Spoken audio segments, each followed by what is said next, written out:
Alors bonsoir et bienvenue pour cette conférence en compagnie de Raphaël Payeur. Tout d'abord les petites annonces. Je vous rappelle qu'à l'achat de votre billet pour la prochaine conférence de Raphaël, vous pouvez bénéficier gratuitement de la cassette de la première partie de cet entretien.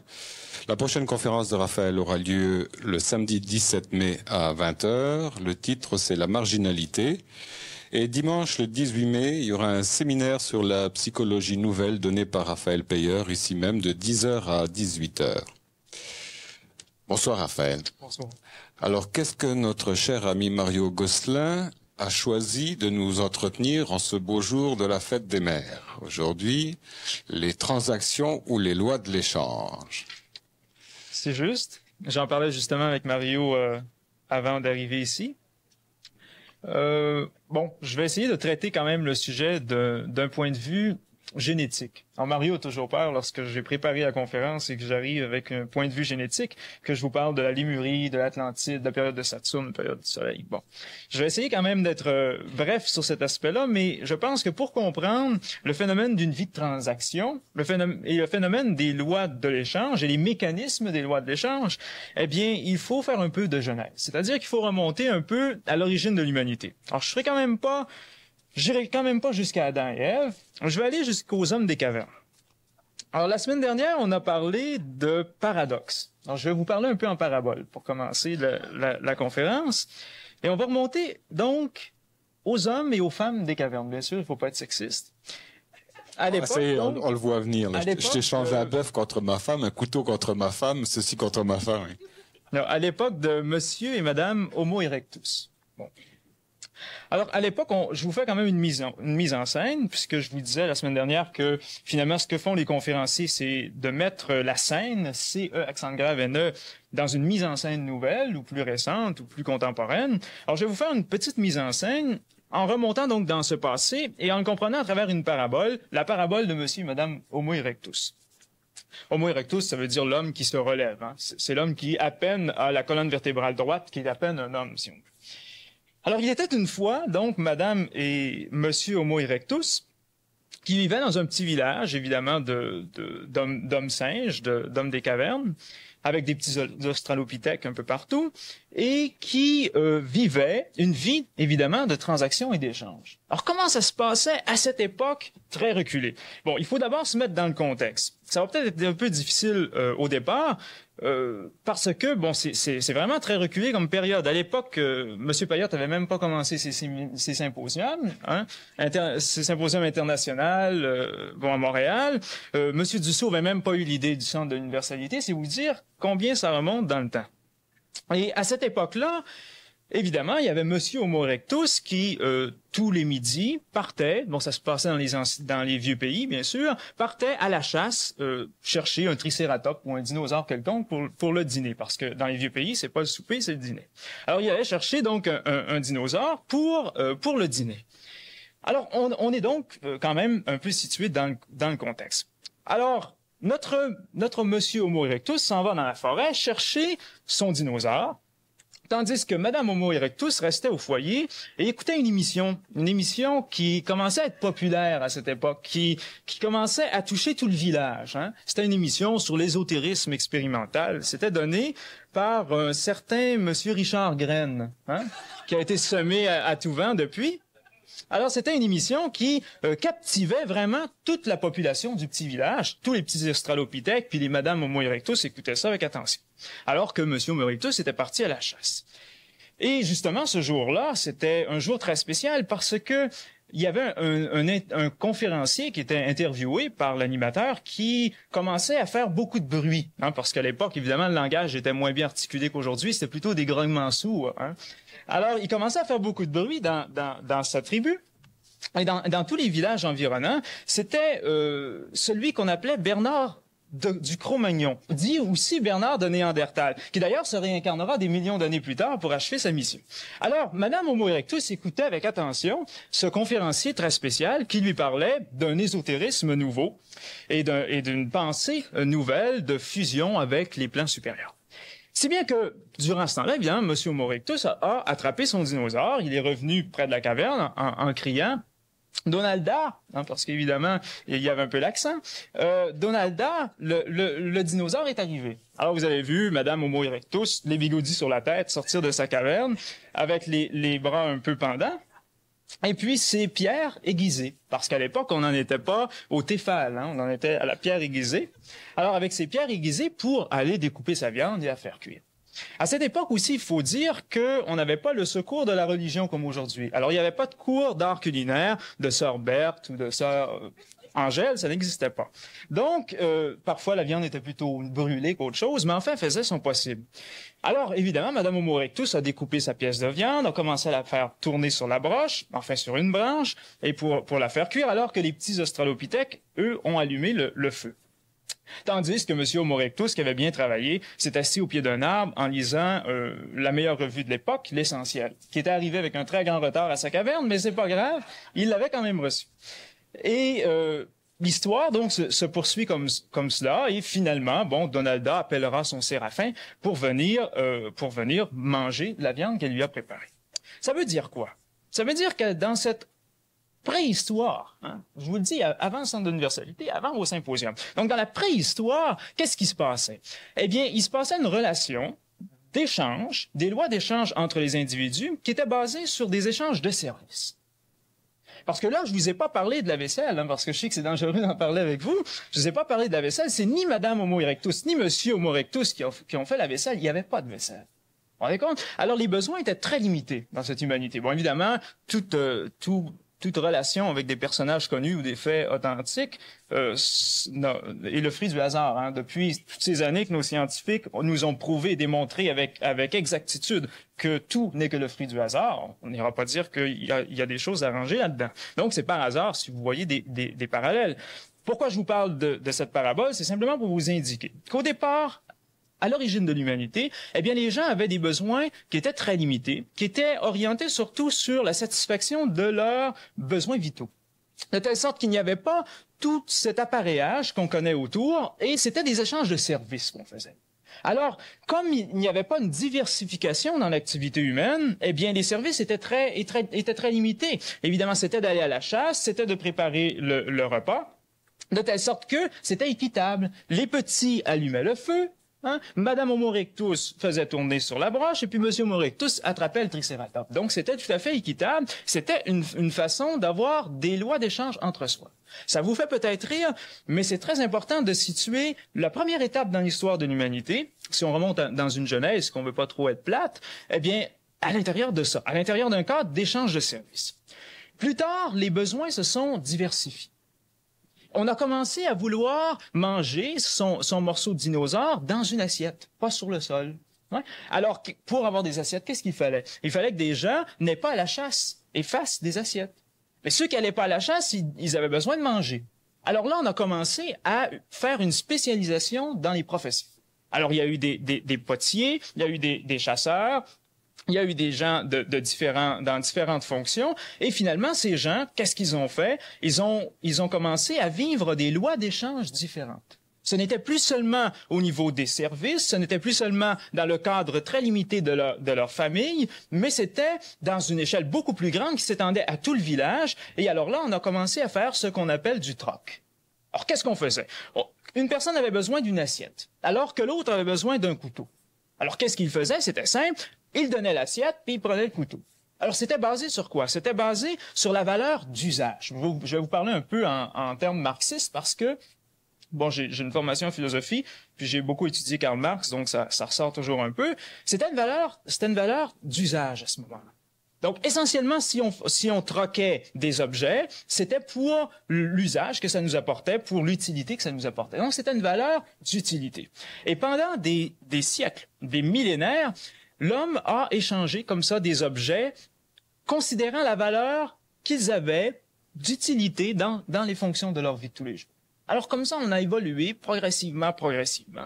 Et c'est en Grèce qu'est apparue toute une nouvelle forme d'échange pour nous, occidentaux. Évidemment, ça existait, moi j'en parlais tout à l'heure également avec Mario, ça existait en Égypte, ça existait dans d'autres contrées. Mais c'est en Grèce que pour nous, ça s'est vraiment concrétisé. Et tranquillement, le troc a évolué. Parce que la Grèce, bon, si on fait un petit peu de géographie, la Grèce est placée sur un plan géographique à un endroit très, très particulier.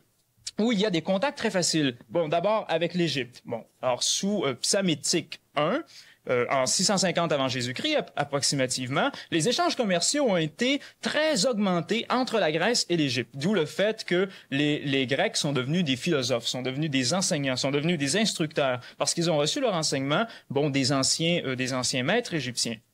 Solon, plus tard d'autres philosophes grecs. Alors ils ont reçu ça par des contacts commerciaux qui se sont accélérés. Ensuite avec les Babyloniens, ensuite avec les Indiens, les Chaldéens, les Mésopotamiens. Alors c'est là qu'on a appris l'astronomie, qu'on a appris ce qu'on appelle aujourd'hui l'astrologie, qu'on a développé des calendriers très très précis. Les Mésopotamiens avaient des calendriers très précis. Et tranquillement, on a fait beaucoup de trocs entre ces diverses nations. Et c'est là que dans la culture humaine s'est introduite d'autres choses qu'une valeur d'usage. C'est-à-dire, on voyait un bel objet qui arrivait d'Égypte ou qui arrivait de Mésopotamie, et puis on voulait l'avoir pas nécessairement parce que ça avait un usage pour soi, mais parce que c'était beau ou parce que c'était esthétique. Et tranquillement, on a commencé à développer une pensée qui n'était plus seulement axée sur la valeur d'usage, mais qui commençait à être axée sur une autre valeur. En même temps, il faut vous dire que il y avait du troc qui se faisait avec les Babyloniens, avec les Phéniciens, et puis on avait commencé à mettre l'emphase sur une matière plutôt qu'une autre. C'était l'or. Bon, il y a eu le sel aussi dans les histoires des trocs, mais c'était l'or essentiellement. Donc, on commençait à évaluer un objet par rapport à sa valeur en poids d'or.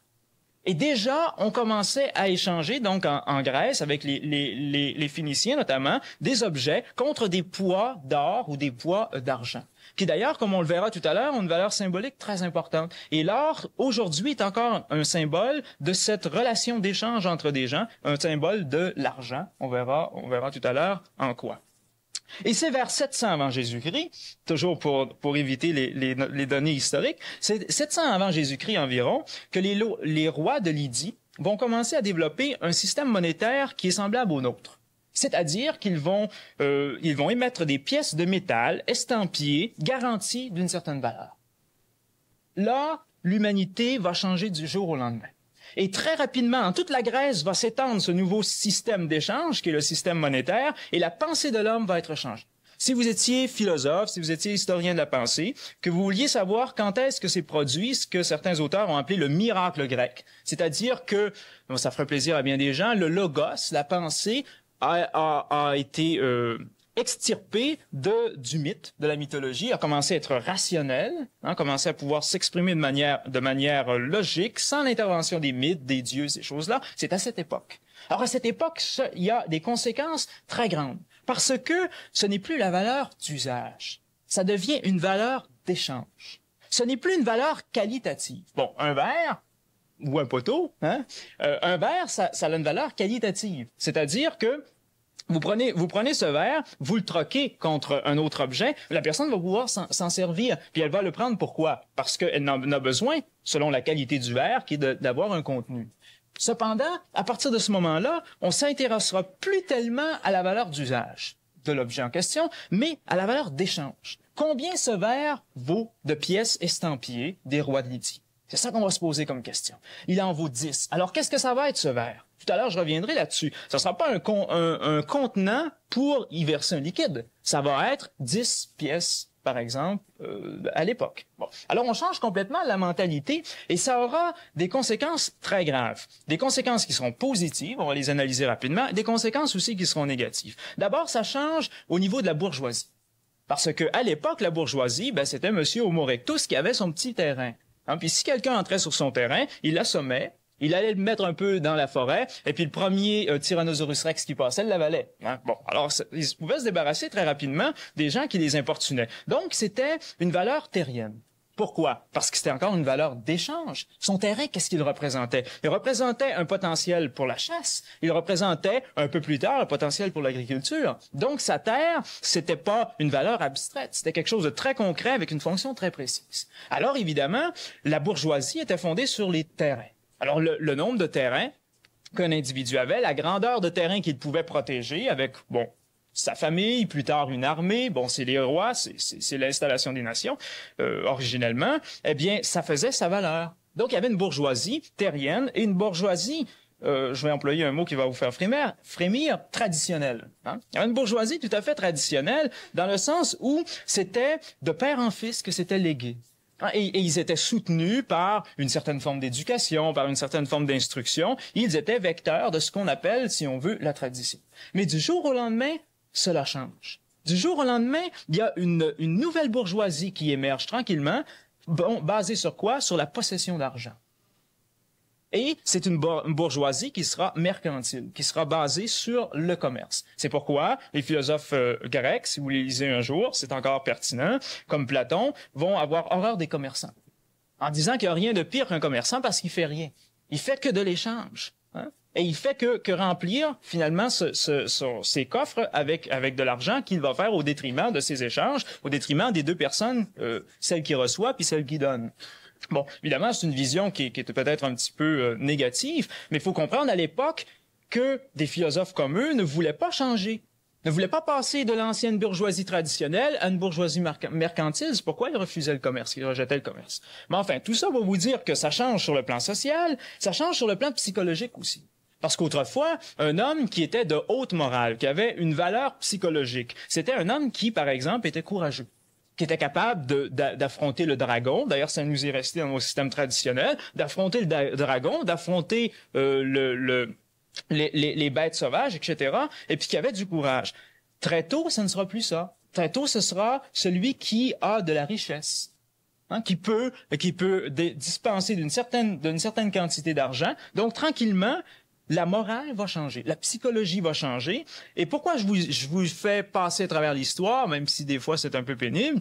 Eh bien, c'est pour vous montrer que aujourd'hui, bon, tout à l'heure, on va prendre des exemples très concrets au niveau de l'argent, par exemple. Aujourd'hui, on a ça entre les mains, mais on pense qu'on a toujours eu ça. Et on pense que notre psychologie du 20e siècle et que notre société du 20e siècle, que notre système de valeurs du 20e siècle qui dit « toi, tu as de l'argent, alors tu vaux quelque chose », on pense que ça a toujours existé. Alors que ça apparaît dans l'histoire de l'humanité à une époque très précise, des raisons précises, que j'essaie de vous tracer rapidement. Donc, pour résumer, on passe d'une économie traditionnelle, avec une valeur d'usage, une valeur très concrète, à une nouvelle économie mercantile avec une valeur d'échange. Et alors là, on ne dit plus « j'ai chez moi 3 verres, 4 couteaux, 5 services de vaisselle à vendre ». On dit « j'ai de la marchandise ». Ah bon? On ne tient plus compte de la qualité, puis c'est d'ailleurs pourquoi aujourd'hui on a tant de camelotes dans les magasins. Je vous en ai nommé un par erreur la semaine passée. Donc, on a tellement d'objets qui n'ont pas de qualité parce que le commerçant, comme le producteur, c'est pas la qualité qui l'intéresse, c'est la marchandise. On n'a plus un rapport de qualité, on a un rapport de quantité. Alors, on commence à vivre sous le règne de la marchandise. Mais ça, c'est très important. Pourquoi? Parce que l'économie autour de nous, comme on va l'expliquer tout à l'heure, influence énormément les pensées des hommes. Je vous sors une citation que j'ai tirée de Karl Marx. Karl Marx qui a fondé le marxisme, comme vous le savez, qui n'a rien à voir avec les gens qui vous arrêtent sur la rue Sainte-Catherine avec un petit journal marxiste-léniniste. Là. Ça n'a rien à voir avec Karl Marx. Karl Marx aurait des frissons terribles s'il voyait ce genre de marxiste, pseudo-marxiste. Mais enfin, Marx, par exemple, avait écrit ceci. La production des idées, vous allez voir, c'est fort, des représentations et de la conscience est d'abord directement et intimement liée à l'activité matérielle et au commerce matériel des hommes. Pour lui, et c'est d'ailleurs ça que les dominicains, par exemple, vont reprendre pour fonder leur nouvelle théologie, que la pensée moderne va adopter, sans nécessairement le dire, mais de manière implicite, on pense maintenant que ce qui influence l'homme, c'est ses conditions économiques. Alors, vous le naissez dans un milieu défavorisé, vous allez avoir une pensée qui va s'orienter de telle manière. Dans un milieu bourgeois, votre pensée va s'orienter de telle manière, etc. Donc, on reconnaît que les échanges, les lois d'échange et les transactions dans la vie d'un homme fonde et forme ses idées, forme ses pensées, forme son idéologie. Je vous donne un exemple très concret autour de ça, qui est en rapport justement avec cette valeur d'échange. Pour dire qu'un objet aujourd'hui, peut-être que ça vous paraît abstrait, là, mais vous allez voir, c'est très concret. L'objet aujourd'hui, pour nous, ça n'a plus de valeur d'usage, ça a une valeur d'échange. Prenez l'exemple des patates produites au Nouveau-Brunswick. Si vous avez écouté l'informateur cette semaine, on a appris qu'un groupe à Montréal, Moisson Montréal, ont récupéré 50 000 livres de patates qui devaient être détruites. Pourquoi? Parce que les patates, ça vaut rien. On ne s'intéresse pas de savoir si les patates permettraient à des gens de vivre, permettraient à des gens de les nourrir, etc. Non, les patates ont une valeur d'échange. Et si le marché, il y a trop de patates pour la demande, ben qu'est-ce qu'on fait? Hein? On lâche la patate. C'est-à-dire qu'on élimine 50 livres de patates. Et puis ça nous dérange pas du tout que des gens meurent de faim autour de nous. Pas du tout. Parce que si on les détruit pas, ces patates, le marché va baisser encore. Vous savez comment on n'a pas payé cher les patates cet hiver. Hein? Si vous regardez un peu les prix, vous allez voir, c'était pas cher. Eh bien, c'est donc pour ça que c'est parce qu'il y a un surplus et qu'on est obligé dans nos lois d'échange modernes, qui sont basées sur la valeur d'échange, de retirer ces patates et de les détruire. Ça, c'est un exemple concret d'une conséquence désastreuse de cette valeur d'échange. Parce que c'est devenu tellement une abstraction que les objets en eux n'ont plus de valeur. Bon, vous connaissez la même histoire pour les œufs. Hein? À un moment donné, il y a trop d'œufs. Même si il y a des gens qui meurent de faim, on va tous les détruire. On va les casser. Bon, ça fait pas de sens lorsqu'on y pense une minute, mais ça fait un sens dans un système qui est basé sur la valeur d'échange. Donc ça, c'est une première conséquence de cette transformation des relations d'échange entre les hommes, qui est une conséquence négative fondée sur le fait que, bon, on ne reconnaît plus du tout la valeur d'échange d'un objet. On en vient à les considérer comme simplement de pures abstractions, comme une marchandise, peu importe sa destination, son rôle, sa fonction, ainsi de suite. C'est ce que d'ailleurs Protagoras, un philosophe présocratique, disait déjà lorsqu'il disait « l'homme est la mesure de toute chose ». Alors c'est l'homme qui se présente comme la mesure de toute chose et qui va dire, ben ceci, ça vaut 39 cents ou ça vaut 59 cents, peu importe quelle est l'implication, peu importe si ça va faire vivre des gens ou bien si ça n'a aucune utilité ou que ça va en rendre malade, comme de l'alcool, des cigarettes, des choses comme ça. Ça n'a pas d'importance. C'est chiffré en termes de dollars, d'US dollars, etc. Bon. Ça c'est ce que Protagoras disait déjà. L'homme est la mesure de toute chose. Ça a conduit à quoi? Ça a conduit à une philosophie du relativisme, ça a conduit à la philosophie existentialiste qu'on connaît, hein, où l'homme n'est qu'une pulsion inutile, où tout est relatif, où on n'a pas de but dans la vie, de toute façon, tout est conduit à l'échec. Bon, on est dans une pure relativité, dans une échelle de valeur qui est totalement conventionnelle.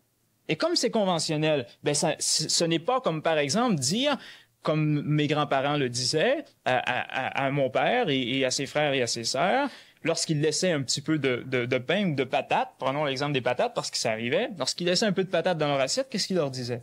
Ils leur disaient, c'est péché de laisser des patates dans votre assiette, c'est une nourriture, bon, ça vient du bon Dieu. Alors la valeur, ce n'est pas l'homme qui lui donne. Peu importe qu'ils auraient payé les patates chères ou pas chères, qu'ils étaient riches ou pas, ça n'a aucun sens. C'est que la valeur des patates était donnée par quelque chose d'au-delà de l'homme, par Dieu ou par une instance quelconque, qui faisait que la patate avait une valeur sacrée, une valeur de nourriture, et c'était donc important à ce niveau-là. Alors que quand tout devient conventionnel, eh bien, on peut, par nous-mêmes, statuer de la valeur ou de la non-valeur d'une chose, et ça devient tellement relatif que progressivement on perd le sens justement de la valeur réelle.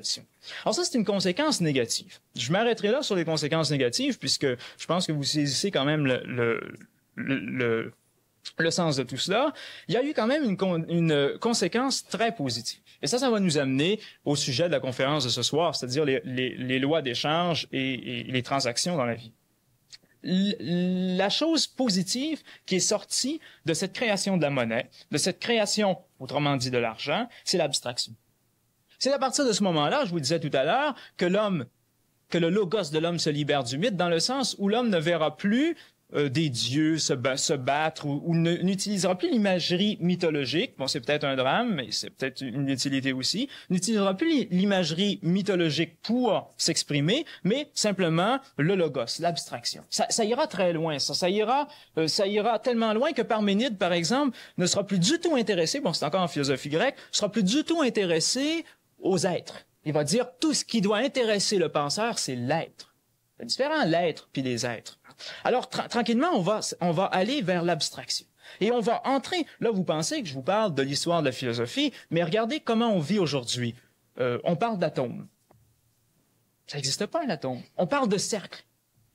Hein? Je suis convaincu que même si vous ne faites pas de la haute philosophie, à un moment donné, dans une discussion, vous allez parler d'un cercle. C'est faux. Et ça n'existe pas, un cercle. Essayez de faire un cercle, ça n'existe pas. Il y a une idée de cercle, il y a une abstraction de cercle. Alors ça nous vient de cette époque-là. Avant, on n'aurait pas pu parler d'un cercle, on aurait fait ça. Hein? On aurait tracé quelque chose. Mais là, c'est différent. On parle de l'idée d'un cercle, on parle de l'idée d'un atome. Parce que l'atome de Rutherford, je l'ai déjà dit, ça n'existe pas. Ça n'existe pas. Sauf que c'est pratique dans la discussion, en tout cas. Hein? C'est une idée qui devient plus réelle que les choses qui nous entourent.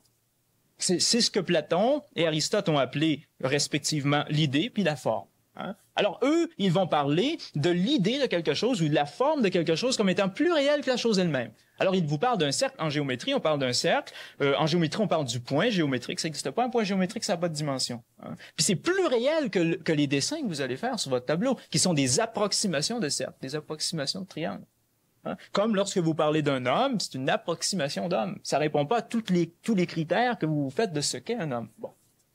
Ceci étant dit, avec l'apparition de l'argent, coïncide l'apparition dans la pensée de l'homme de l'abstraction. De l'abstraction qui va tranquillement prendre une place prépondérante dans sa vie, de telle sorte que l'homme en viendra à accorder une plus grande importance au plan invisible qu'au plan visible. Et tout sera reporté dans l'invisible, alors évidemment dans une vie future, ou comme chez Platon, connaître, ça va devenir se ressouvenir de choses qui ont été vues dans le passé, dans les plans supérieurs. Alors on va tout reporter à l'invisible. C'est donc un mouvement qui est très positif, parce que, donc à partir du 7e siècle, à peu près avant Jésus-Christ, on va axer de plus en plus notre conscience, non plus vers les choses visibles, tangibles, mais vers des choses invisibles. Et on va parler en termes, justement, d'argent. On va parler en termes de valeurs abstraites. On va parler en termes de billets de banque, comme on le verra tout à l'heure, qui sont en fait des symboles, qui sont essentiellement des symboles et qui n'ont pas de valeur comme telle. Ceci étant dit, cet aspect étant positif, on peut maintenant parler peut-être du nœud ou du centre de l'exposé de ce soir, de l'argent. L'argent, évidemment, c'est un sujet qui est sur toutes les lèvres, c'est un sujet qui est très important, qui est traité de manière plus ou moins partielle et plus ou moins partiale, d'un côté par les spiritualistes, de l'autre côté par les non-spiritualistes, et on lit un livre, on lit un autre livre, on entend un auteur, on entend un autre auteur, et puis là on se demande, mais où est-ce qu'on en est? Puis qu'est-ce que c'est que de l'argent? Première constatation qu'on peut faire lorsqu'on parle de l'argent, c'est que c'est un pouvoir d'achat. Tout le monde est d'accord avec ça? Aujourd'hui, on parle en termes de pouvoir d'achat. Cet argent, étant pouvoir d'achat, nous permet de nous procurer les objets de tout à l'heure sans avoir besoin de faire de troc, simplement à partir de ce symbole qui est le papier-monnaie qu'on a entre les mains. Mais d'un point de vue ésotérique, c'est différent. Hein? Durant l'émission de télévision, tout à l'heure, dans la grotte de notre village, le conférencier était justement à dire « Je vais chez Eaton comme tout le monde ». Hein? Bon, je suis d'accord avec ça, sauf qu'un ésotériste, et à plus forte raison, évidemment, quelqu'un qui a une conscience supérieure, un ésotériste, lorsqu'il va chez Eaton, et puis qu'il va payer, je sais pas moi, sa cravate, ses bas culottes, à la caisse, et puis que la petite caissière ou le petit caissier, soyons pas sexistes encore une fois, lui remet son change. Eh bien, l'ésotérisme, l'homme ordinaire va prendre son change, va le mettre dans ses poches. L'ésotérisme, il va faire quelque chose de différent. Il va prendre son argent qui lui arrive dans ses mains, il va regarder ça, puis il va réaliser que ce qu'il a entre les mains, cette monnaie, d'abord est symbolique, ensuite est talismanique, ce que je vais vous expliquer maintenant, et ensuite, cet argent-là représente non seulement un pouvoir d'achat, d'une pacotille qui est allée acheter au comptoir, mais représente un pouvoir d'action. Or, qu'est-ce que l'argent, à l'intérieur du système de transaction et à l'intérieur du système de la loi d'échange, c'est un pouvoir d'action. Voilà ce qu'est de l'argent. Si on saisit cela, eh bien, on comprend beaucoup de choses. Hein? On comprend que l'argent est la chose la plus essentielle dans la vie des hommes. Parce que c'est ce qui leur permet d'agir. Sans argent, j'aurais pas pu venir ici, quoique j'ai rien payé jusqu'à date pour venir. Mais normalement, on se déplace pas en faisant sans argent. On fait rien sans argent. On n'a pas de pouvoir d'action. Hein? Et combien il y a de gens aujourd'hui qui, pour des raisons pseudo-spiritualistes, vont avoir une horreur, et je dirais, pour être plus fort, une sainte horreur de l'argent, hein, et qui vont dédaigner cette substance hideuse. Qu'est-ce qui se passe? Progressivement, parce qu'ils la dédaignent, ils en manquent. Et qu'est-ce qui se passe lorsqu'un homme, spiritualiste ou non, manque d'argent? Ben, il est arrêté dans son action. Bon, alors il est arrêté dans son action et ne peut plus opérer. Alors que cet argent-là est en fait une force universelle qui existe au même titre que l'amour, au même titre que la volonté. On a souvent dit l'amour, la volonté, la miséricorde, la douceur, tout ça, ce sont pas des facultés qui appartiennent à l'homme, c'est des énergies qui passent en l'homme. Mais l'argent, c'est la même chose. L'argent, c'est une énergie qui passe en l'homme, qui lui permet d'agir. C'est donc une énergie qu'on appelle en occultisme l'astral. L'argent, c'est une substance astrale que l'on peut, certains auteurs parlent de ancrer, que l'on peut capter pour l'utiliser. C'est une substance qui est ni bonne ni mauvaise, c'est une substance qui peut être orientée par l'intellect, orientée par le cœur aussi, dans une direction qui est précise. Alors, il faut l'ancrer. Comment on l'ancre? Tout à l'heure, si j'ai le temps, à la fin de l'exposé, je vais vous parler du nouveau 5 $ canadien, sinon je vais vous en parler après la pause. On l'ancre par le papier-monnaie. Hein? Alors, on imprime des billets de banque. C'est toujours ce que je me disais lorsque j'étais jeune. Comment se fait-il qu'on peut manquer d'argent? Ils ont juste à en imprimer, le gouvernement.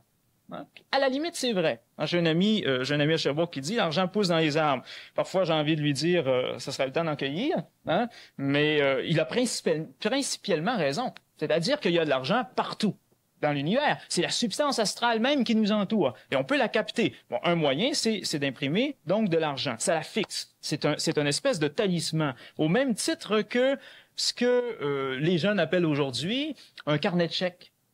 Hein? Dans le temps ancestral, c'était les talismans qu'on faisait. On allait au temple se procurer les objets dont on avait besoin, et puis ensuite on traçait avec des encres très précises, des plumes très précises, sur du papier parchemin très précis, des symboles. Hein, comme on l'enseigne d'ailleurs dans les séminaires à Sherbrooke, des symboles précis qui attiraient certaines énergies. Aujourd'hui, qu'est-ce qu'on fait? On sort de ses poches un carnet de chèques qu'on n'a pas pris au temple, mais qui va finir par aller au temple. Hein? C'est un peu le contraire, qu'on a pris à la banque. Alors, on l'ouvre, et puis on écrit la date, évidemment, c'est légal. Ensuite, on écrit, bon, à l'ordre de François Payotte, la somme de 1,87 $, j'ai pas plus dans mon compte, hein. Faut m'en vouloir. Faudrait remonter mon salaire au travail. Bon, et ensuite, vous signez. Qu'est-ce que vous faites? Ben, vous prenez votre papier chèque, qui est un talisman, vous mettez les griffes voulues, hein, comme on enseigne dans la tradition occultiste, à prendre un papier parchemin et à mettre le sceau d'un ange, ou une griffe quelconque. Bon, alors, vous mettez votre sceau, votre griffe, qu'est-ce qui se produit? Bien, ce papier, de par le fait que vous avez mis des graffitis curieux, hein, puis vous savez combien il y a des gens qui ont des signatures bizarres, de par le fait que vous avez fait une graffiti dessus, que vous avez écrit dessus, il devient une valeur. Alors, votre petit bout de papier, bon, vous pouvez l'évaluer, un quart de cent, quelque chose comme ça. Tout à coup, il peut valoir 10 000 $. Il peut valoir 50 000 $. Pourquoi? Parce que vous avez pris, bon, évidemment, là, c'est dans votre compte de banque, mais vous avez pris de l'argent qui était disponible dans l'invisible, dans le cosmique, vous l'avez fixé. Vous l'avez attiré, vous l'avez consacré sur un bout de papier, comme on attire, comme on conjure les forces d'un ange sur un talisman. Et quand vous avez fait ça, votre bout de papier, vous le donnez à quelqu'un, il vaut 10 000 $ ou 1,87 $. Donc, c'est par le biais de la talismanie, si on veut, que l'on peut capter ces forces qui, évidemment, ont passé, je le répète, dans notre compte de banque. Je viens de lire une dizaine de livres sur les Templiers. Je prépare des choses là-dessus. Et dans tous les livres sur les Templiers, qu'est-ce qu'on nous dit? Ils ont inventé les chèques, les lettres de change.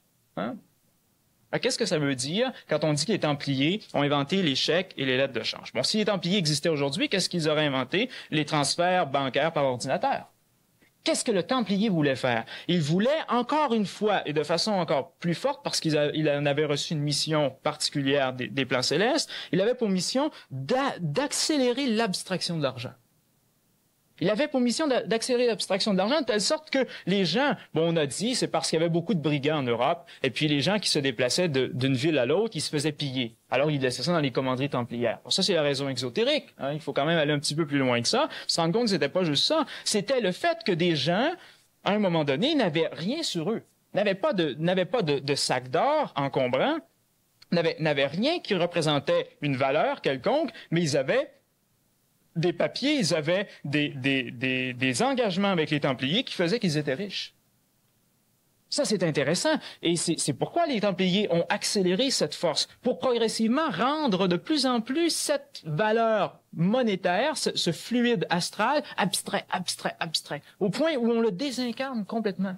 Et que ça devienne, comme aujourd'hui et dans les jours et dans les années qui viendront, ça sera de manière de plus en plus explicite, simplement un fluide électrique, électronique qui passe d'un ordinateur à l'autre. Vous vous rendez compte? L'argent, ce sera plus que de l'électricité, que de l'énergie subtile qui va passer sur les plans invisibles, et vous allez avoir un pouvoir d'action qui va correspondre à une colonne de chiffres dans votre carnet de banque, et ce pouvoir d'action va vous permettre de faire telle, telle et telle chose. Vous ne verrez jamais de l'argent. Hein? On a critiqué parce qu'il y a des petites bandes informatisées sur le nouveau billet de 5 $. On dit ils vont essayer de nous avoir dans leur ordinateur central, contrôler nos dépenses, etc. C'est pas du tout ça. Ils vont réussir à spiritualiser, permettez le mot, l'argent pour la rendre tout à fait électrique, tout à fait énergétique. Et que ça devienne, encore plus qu'à l'époque des rois de Lydie, ça devienne une pure, et vraiment une pure abstraction. Donc ça, c'est un peu la tendance vers laquelle on va. Maintenant, ça règle pas notre problème parce que, je vous dis, on fait un talisman avec un chèque, mais pour ça, il faut avoir de l'argent dans son compte de banque. Et c'est là le problème. C'est d'avoir de l'argent dans son compte de banque. Ça dépend de l'attitude de pensée des hommes. Vous avez eu un mouvement qui s'est amorcé avec un grand initié qui est très connu dans le public aujourd'hui, qu'on appelle le tibétain. Un mouvement qui s'est amorcé avec notamment Alice Bailey, l'Arkan School, plus tard le Lysistrauss, où le tibétain a enseigné quelque chose de très spécial. Parce que vous savez, le tibétain représente les sages de l'Himalaya, donc les sages de l'Orient, donc les plus élevés dans le fameux détachement du plan matériel et de la spiritualité. Qu'est-ce qu'on peut trouver de plus spirituel qu'un gourou de l'Himalaya? Hein? Bon. Alors, le maître tibétain représente donc cette pensée pour nous occidentaux. C'est évident. Or, qu'est-ce qu'il a enseigné le maître tibétain dans les dernières années de son intervention avec la Lysistrauss? Il leur a enseigné à méditer pour financer la hiérarchie. Évidemment, c'est une belle phrase, c'est un peu comme les écoles célestes, etc. C'est une très belle phrase de dire que c'est pour financer la hiérarchie, mais ça veut dire quoi? Ça veut dire de méditer pour attirer de l'argent. Or ça, c'est une hérésie des plus profondes dans notre monde spiritualiste chrétien que de prier, c'est-à-dire d'utiliser des moyens spirituels pour avoir des choses matérielles. Hein? Mais le Tibétain l'a enseigné, lui, le grand spiritualiste. Pourquoi? Parce qu'il savait que si on n'a pas d'argent, qu'est-ce qui va arriver? Eh bien, on va se retrouver sur le bien-être social. Puis si on se retrouve sur le bien-être social, est-ce que c'est mieux? C'est pas nécessairement mieux puisque on veut pas qu'ils nous viennent de l'argent, mais on va aller le chercher où? Dans les poches de tout le monde. Hein? Ou bien on va être obligé d'aller mendier dans la rue, puis on va aller encore le chercher dans les poches des autres. Alors de toute façon, on est confronté au problème d'avoir donc ces ressources pour pouvoir agir, de telle sorte que il n'est pas mauvais dans cette philosophie que de prier, en quelque sorte, pour de l'argent, c'est-à-dire se mettre dans des dispositions qui ne soient pas au moins contraires à l'argent, mais qui soient réceptives à cette force qui nous permettra des transactions, des échanges, une croissance et une action dans le monde. Maintenant, il y a un problème. Le problème, c'est lequel? C'est celui que je vous ai identifié tout à l'heure en vous disant l'argent, c'est une force astrale. Hein? Si vous voulez avoir des émotions exacerbées, si vous voulez avoir une réunion de groupe agitée, faites une réunion sur l'argent. Vous allez voir même les gens les plus paisibles, même les gens qui, à l'extérieur, semblent être comme Saint Paul face aux événements, c'est-à-dire que rien ne les émeut, face à la question de l'argent, ils vont réagir. Bon. L'argent éveille en soi des forces très puissantes parce que l'argent représente sur la Terre le principe de l'astralité, c'est-à-dire représente le principe de l'émotion.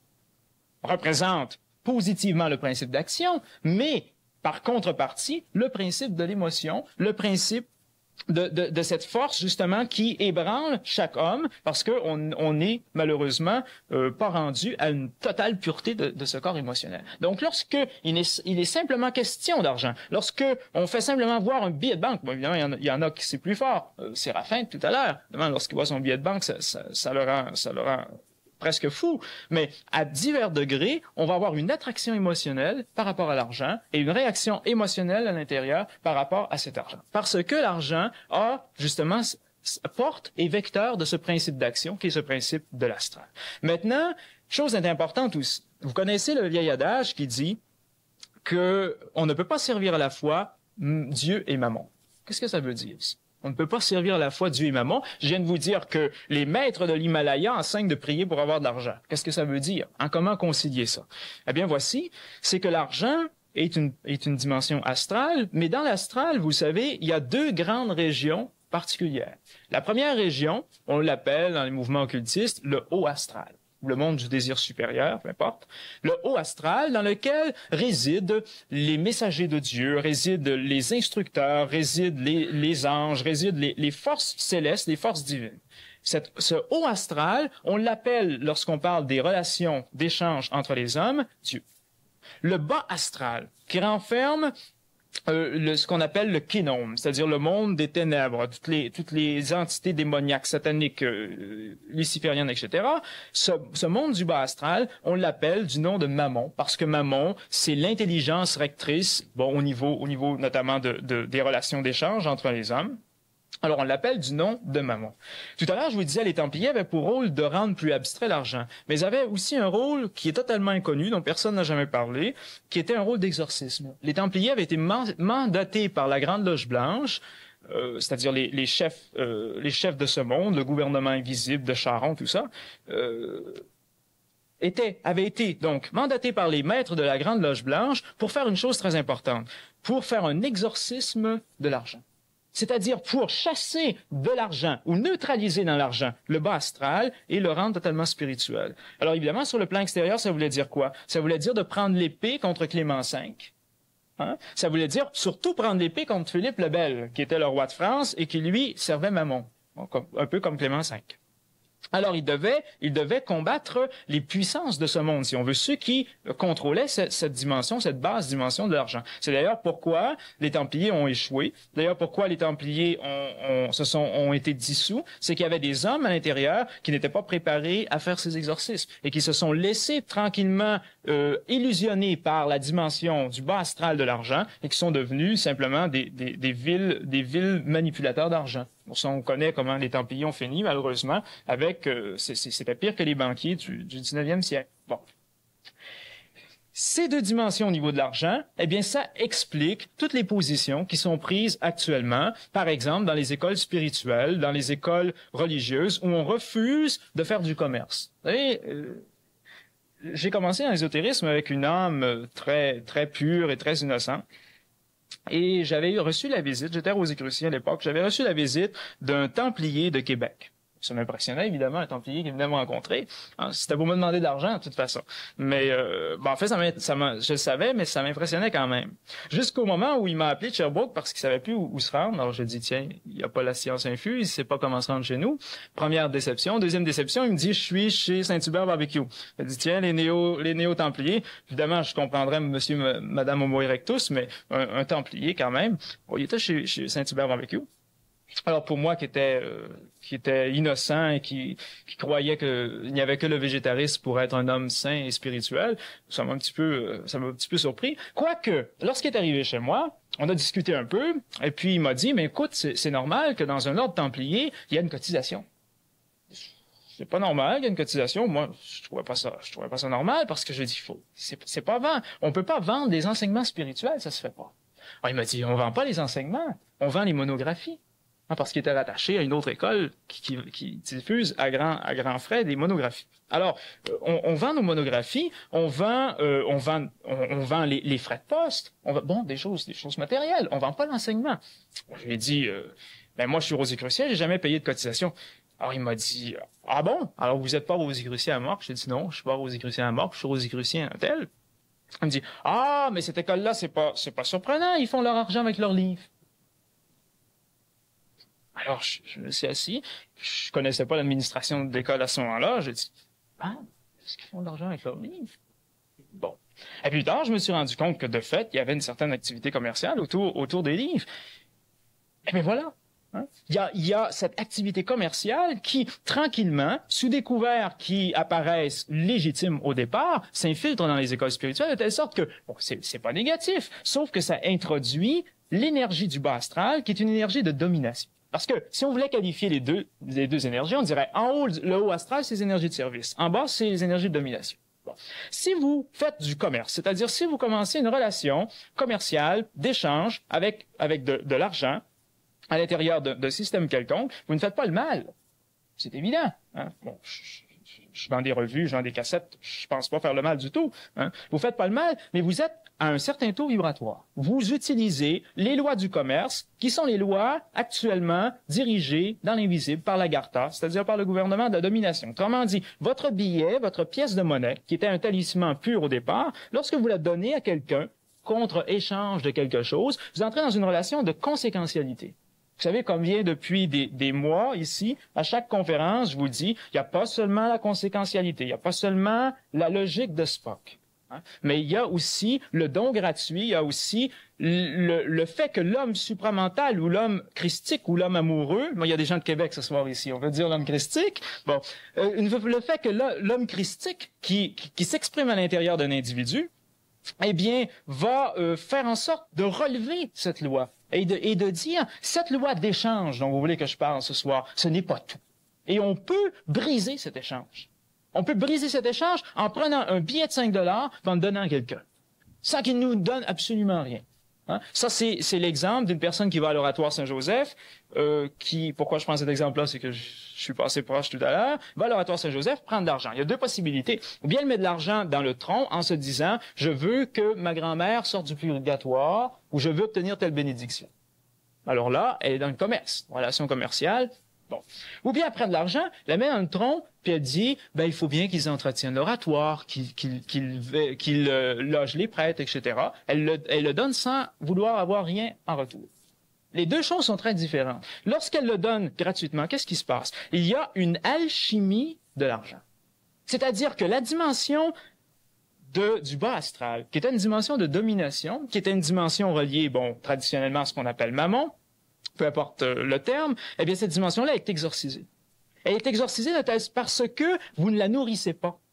Lorsque vous donnez votre billet de banque, ce n'est pas uniquement dans une relation mentale d'échange, mais c'est quelque chose de totalement gratuit, de totalement amoureux. Donc, la dimension qui n'est pas en harmonie avec cet amour disparaît. Alors, vous alchimisez le billet de banque. C'est pourquoi une école spirituelle ne peut pas faire de commerce, ne peut pas vendre quoi que ce soit. Hein?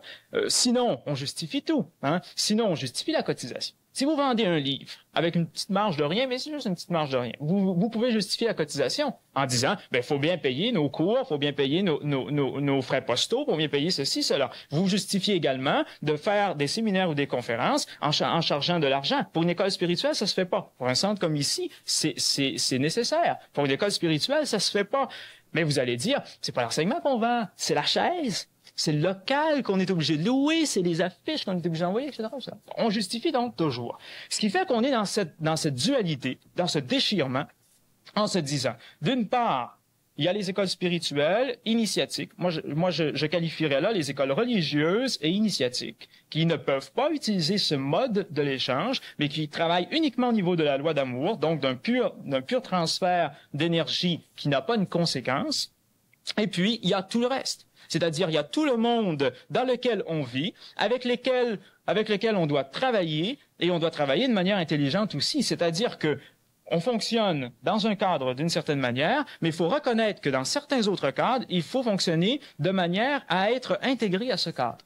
Sinon, ça fait pas de sens. Sinon, vous devenez des gens qui, justement, au nom de la spiritualité, au nom de quelque chose du genre, vont pas pouvoir survivre dans la vie, vont traîner les rues, etc.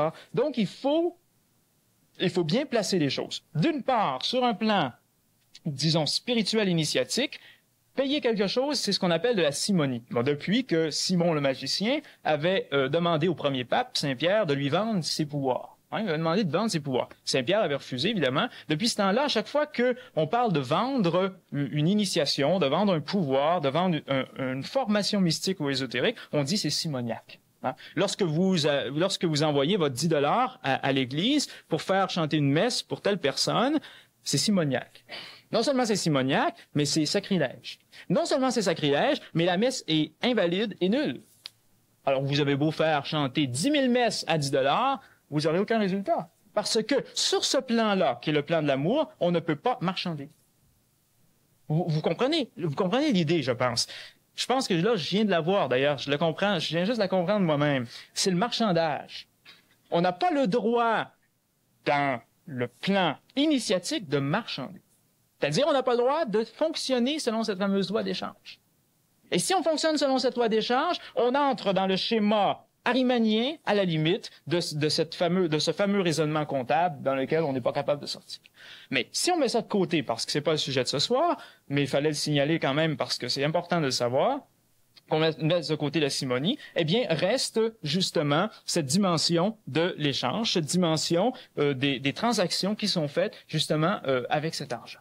Et ces transactions faites avec cet argent sont faites la plupart du temps dans nos pays occidentaux avec des billets de banque. Alors, j'en ai apporté un que Mario m'a donné la semaine passée.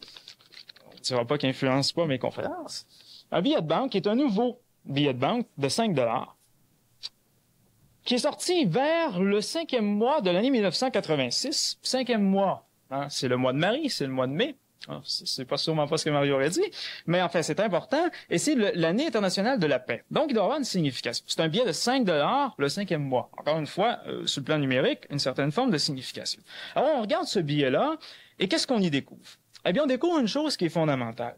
C'est que les billets de banque, c'est-à-dire, parce que c'est beau de parler des lois de l'échange, mais on se sert de quelque chose de particulier, qui est un billet de banque, pour faire cet échange. Alors, lorsque la caissière vous remettra prochainement chez Eaton ce billet de 5 $, bien, vous le regarderez et vous verrez que c'est pas seulement une bête abstraction, mais que ça symbolise le degré d'évolution spirituelle du pays, de la nation où vous vous trouvez. Que ça symbolise l'état de conscience vers lequel tend une nation, par exemple, et l'état de conscience recherché par son gouvernement. Alors, si vous regardez ce billet de 5 $, vous allez découvrir ici, sur la face, sur le recto, vous allez découvrir des ondulations.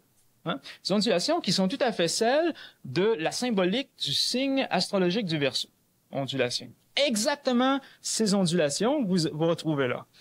En plus, vous retrouvez des couleurs qui sont primordiales. Le jaune, le rose, le violet. Couleur de la spiritualité. Couleur de l'abstraction, couleur du chakra coronal. Bon, ça, écoutez, il s'agit de voir simplement, puis c'est pas une invention des écoles d'ésotérisme. Vous pouvez le voir, ce chakra coronal, bon, qui est violet.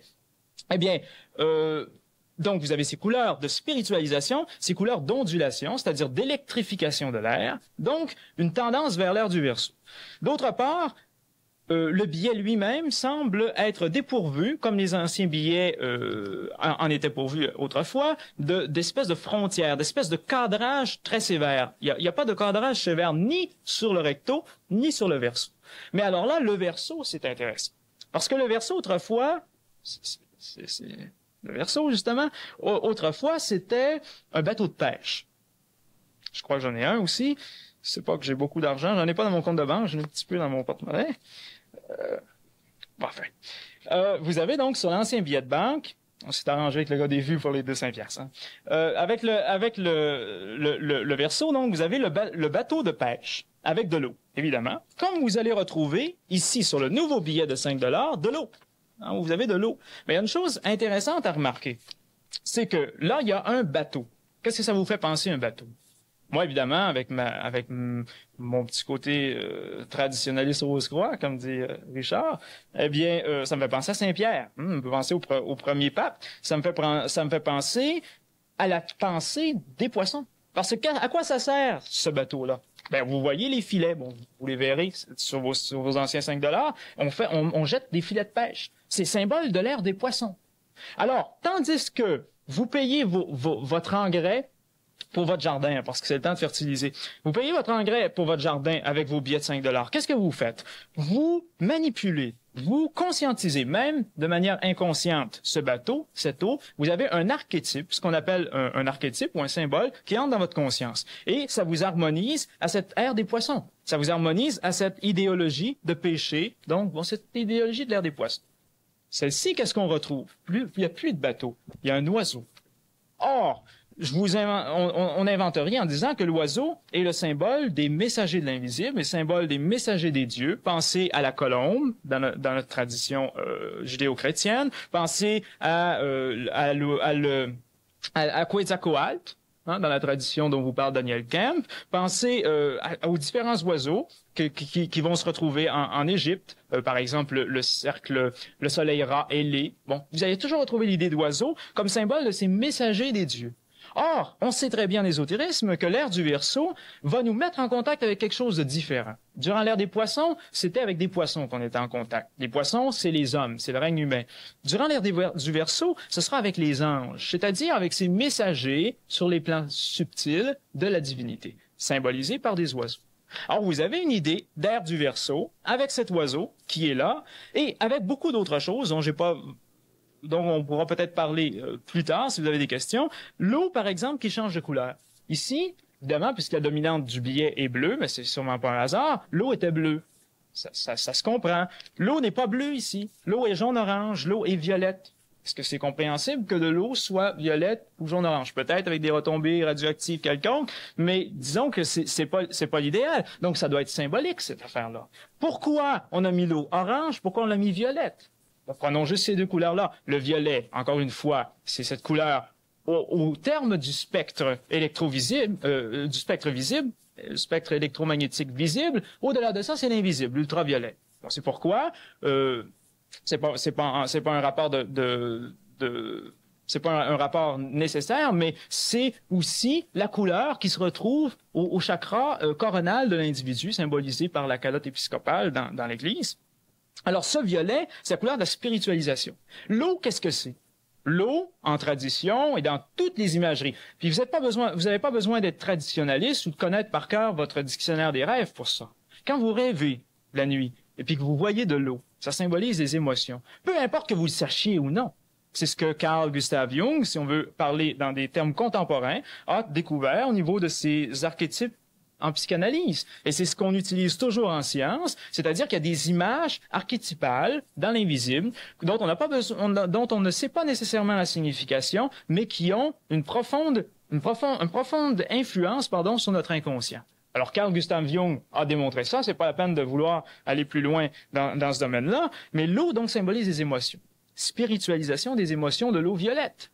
De l'eau orange, c'est dynamisation de cet émotionnel, donc c'est dynamisation du pouvoir monétaire de l'homme. Vous avez eau orange, parce que la couleur orange, c'est la couleur du prana, c'est la couleur de l'énergie solaire. Bon, alors couleur orange, vous voyez de l'herbe. Il n'y avait pas d'herbe, là, il y avait que de l'eau. Là, il y a de l'herbe qui pousse, et curieusement, bon, évidemment, c'est un peu normal, vous allez me dire, l'herbe est verte. Alors, lorsque vous allez voir dans son cabinet un taratologue, Madame Minou ou d'autres, et puis qu'elle étend ses cartes du tarot devant vous, et puis qu'elle tombe sur la carte de la Lune. Eh bien, il y a une masse d'eau, et puis il y a des petites gerbes d'herbes vertes qui poussent. Alors, elle va vous dire, vous êtes en train d'opérer une régénération, une purification de vos émotions. Parce que le vert symbolise la pureté, symbolise la résurrection, symbolise le retour à la vie au printemps. Et puis regardez bien sur cette carte. Et là, on est tout émerveillé parce que c'est des mystères anciens. Regardez sur cette carte, il y a du vert qui pousse. Eh bien, c'est ça que ça signifie, régénération, transmutation de vos émotions, de votre pouvoir sentimental. Bon. Et puis quand on a notre 5 $, on s'empresse de le mettre dans notre poche et de pas s'en occuper. Alors que c'est un talisman tout aussi puissant, évidemment, que la carte du tarot de la Lune. Pourquoi aller chercher, bon, évidemment, c'est intéressant, aller chercher les vieux symboles, alors qu'on en a à la portée de la main? Eh bien ça, lorsque vous le portez sur vous, il a le même effet que les phylactères avaient du temps des premiers chrétiens. On prenait une parole de l'Évangile, on l'écrivait, on la portait sur soi, ça avait un pouvoir de talisman de protection. Lorsque vous portez ça sur vous, ça vous influence vibratoirement à ce passage vers l'ère du Verseau, à cette transmutation de vos émotions et à cette dynamisation de votre pouvoir d'action, symbolisé par le orange. Et on pourrait aller très loin dans les archétypes plus matériels. Mario me faisait remarquer que lorsque vous voyez ce martin pêcheur, bon, semble-t-il que pour retrouver un martin pêcheur, vous sentez. Parce que il fait, mais ça, je le dis sous toute réserve, c'est Mario qui m'a dit ça la semaine passée. Vous sentez, et puis semble-t-il, ça sent très mauvais un nid de martin pêcheur parce que ce serait fait avec des résidus de poissons qui pourrissent, donc qui dégagent une certaine chaleur, mais en même temps une certaine odeur. Donc quand vous voulez retrouver un martin pêcheur, ça sent mauvais. Mais ça, c'est une parenthèse inutile, disons. Tout ça pour vous dire que Mario me faisait remarquer que c'est comme si ce Martin Pêcheur était aux USA et que la frontière canadienne était derrière. Vous voyez, c'est marqué Canada derrière les montagnes. Comme si on était aux États-Unis, dans une scène des États-Unis, et que derrière, c'est le Canada qui commence. Ça vous fait pas... Et puis, il n'y a plus de frontières. Regardez les brins d'herbe. Hein, ils vont jusqu'à ce qu'on coupe le billet. Hein, ce qu'on peut donc penser que si on n'avait pas coupé le billet, mais il fallait bien le couper, l'herbe aurait continué. Donc, il n'y a pas de notion de frontière. Eh bien, en regardant ça, ça vous fait penser à quoi? Ça vous fait penser au projet Brian Mulroney et Ronald Reagan, libre-échange canado-américain. Vous avez ça dans votre poche. Qu'est-ce que ça signifie? Ça signifie que, inconsciemment, par le fait de l'imprimer, par le fait de le regarder, par le fait de l'utiliser, vous préparez l'archétype du libre-échange canado-américain. Alors, vous voyez comment c'est subtil, et c'est pourquoi il serait très intéressant de faire une analyse ésotérique des billets de banque des différents pays, des différentes époques, et on verrait l'état de spiritualité ou l'état d'évolution vibratoire des individus à telle et telle époque, dans tel et tel pays, en rapport avec les images qu'il y a sur les billets de banque, et également sur les timbres-poste, ce qui veut dire que mais à une moins grande échelle, si on veut, au niveau des timbres-poste. Vous imprimez toujours la reine sur vos timbres-poste ou le roi. Vous avez une relation monarchiste, vous avez une relation qui est juste sur un plan ésotérique. Vous mettez à imprimer Pierre Laporte, des gens comme ça, ça change la conscience au niveau du timbre-poste, au niveau de toute votre loi d'échange. Alors, dans les échanges, c'est ce que je voulais signaler en terminant, dans les échanges, il faut voir les outils utilisés pour l'échange. Et dans ces outils-là, il y a de représenter les archétypes du travail que l'échange va amener. Parce qu'on n'échange pas pour échanger. On échange pourquoi? On échange pour avancer. Le libre-échange entre le Canada et les États-Unis, c'est pour avancer, c'est pour aller vers un au-delà, c'est pour passer dans une action élargie.